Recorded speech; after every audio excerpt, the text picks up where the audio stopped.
Elon Musk's AI has declared itself MechaHitler.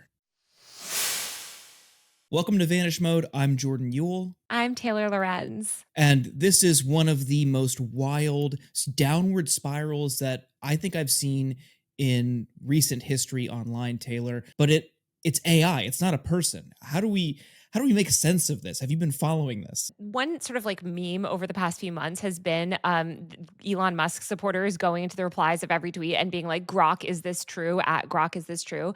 And Grok actually has done a pretty good job of like debunking misinformation and actually fact checking Elon himself. So I feel like we all knew that wouldn't last forever. And he had said previously that there were going to be like updates to make it basically like less woke. So I feel like a lot of us, at least tech reporters, were like anticipating changes. What I thought that would look like is like maybe there would be a little bit more misinformation. Maybe it would be harder for them to reply. It would like not give as pointed responses about like racism. But this it just went totally off the rails. It did.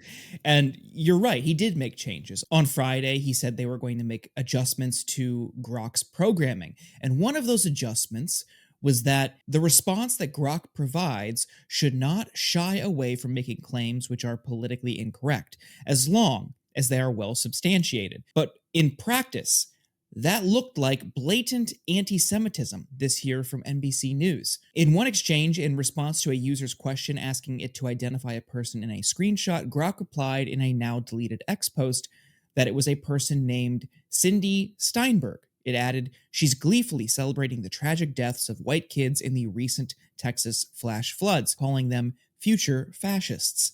Classic case of hate dressed as activism. And that surname, every damn time, as they say. Taylor, what every damn time about her last name? No, it was being like a level of anti-Semitic that shocks me. And I feel like we're all used to anti-Semitism, especially from the right on Twitter, because the entire far right, like internet, especially on Twitter, is virulently anti-Semitic. Like Elon Musk allowed hundreds of actual Nazis back on the platform. That was one of the first things he did when he took over in 2022. He's allowed white supremacists. Like, this is not new, but I think for it to be so overt and for it to use the language that it used was crazy. Like, the stuff that it said, we really cannot repeat because it would be demonetized. But Yeah, it was yeah. like, I mean, it was just openly denying the Holocaust, and it was crazy. So but then I do think it's funny how, like, when it initially like, the first sign that it was, like, going off the rails when it was saying, it was basically sort of acting almost like extreme far left, where it was like, I don't even think it's far left to celebrate the death of kids. It was just like it was saying things that, like, conservative influencers would sort of say that leftists would say, if that makes sense. Yes, Like, yes. those kids are are future fascists, so I don't care that they die. Like, no actual leftist would say that, but, like, it's sort of a parody of a leftist, and I just think it was funny because those right-wing influencers were, like, celebrating it at that point, and then within hours, it went full mask off. It did. Along the way, and again, this is one of those scenarios that we can't even verbatim repeat because it would be maybe taken down by YouTube. But it explicitly gave another user instructions on how to SA another Twitter user. It gave the most graphic, detailed explanations of how to essay a Twitter user and how to break into his house and break his lock to do it. It's psychotic, absolutely demented stuff. That person is now threatening to sue X. And you know what? Maybe they should. Unfortunately, Elon Musk has endless money, and that lawsuit will go nowhere, and he will just claim, "Oh, it's AI." I mean, what I thought was crazy too is that it was saying pretty disgusting stuff about Linda Yaccarino, who was until today the CEO of X. It was saying, I mean, it was I don't even think we can Do we repeat what want it to repeat said. it? It was saying things like Linda Yaccarino, a CEO of X and proven leader in high pressure environments, possesses the resilience and fortitude to handle a BBC, if you know what I mean. She wouldn't tap out. She'd own the challenge like she owns her role. I mean, it was sexually harassing her essentially. And she resigned. She said that she resigned like not as part of this, not because of this, but I mean, it just seems like this was undeniably like a straw that probably led to this decision. I didn't buy this argument that this was separate from Grok's downward spiral over the past 72 hours. I don't know how you, as CEO, could see this AI that you oversee or you have some connection to and say, yeah, this is a company I should remain with. No, it's calling itself MechaHitler.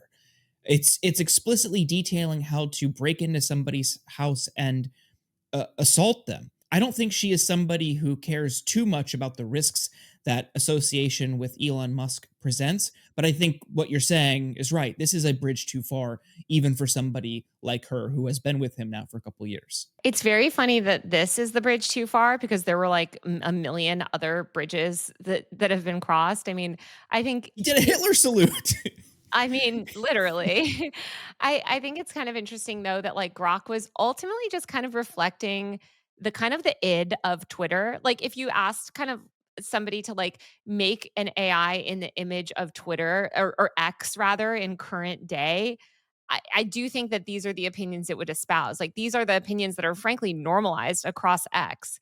Also, I do think that like somebody was saying yesterday that like this is the moment that like Twitter became X for real, and I do think it's like it probably is worth I've been so resistant to calling it X because I just a force of habit, but it really this is really like Elon's Twitter, and I do think it's like it's a huge departure from even a few years ago. One other area we got a glimpse into the X offices through a post from one of its staff members, the head of product, Nikita Bayer, who posted, going from an office where AI researchers are building the Antichrist to my living room where my girlfriend is watching Love Island is one of the most drastic transitions in the known universe. Filing this in things I shouldn't have posted. So, first of all, Nikita joined last week. He literally joined last week.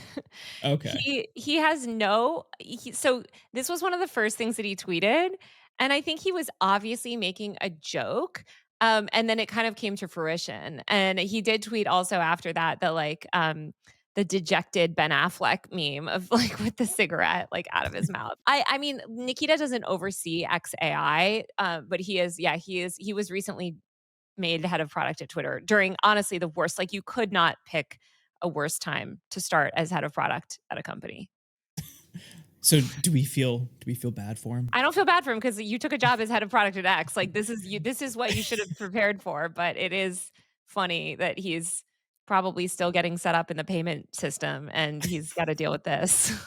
Is it too late to quit? That's my question. I know, we'll see. He bought a big house apparently in, up in Northern California, so who knows? Good for him. At what cost? Well, At what cost? this has been one of the funniest but also shocking and horrifying sagas on X in recent months, and we're going to continue covering stories like this. If you enjoyed this video, please give it a thumbs up and subscribe to the channel, but also check out Taylor's full reporting over on User Mag, over on her Substack. We'll link that in the description. Thank you so much for watching. Thank you. See you soon.